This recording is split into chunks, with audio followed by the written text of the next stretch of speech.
Това е Аксел.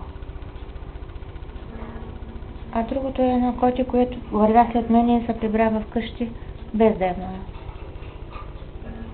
Същото самото момиченце. Това е децето и вода. И гледа към папагалите. Аксел за пръв път вижда друга котка, откакто е беби в нас. Малко се страхува. Нищо чудно и да са братче и сестриче.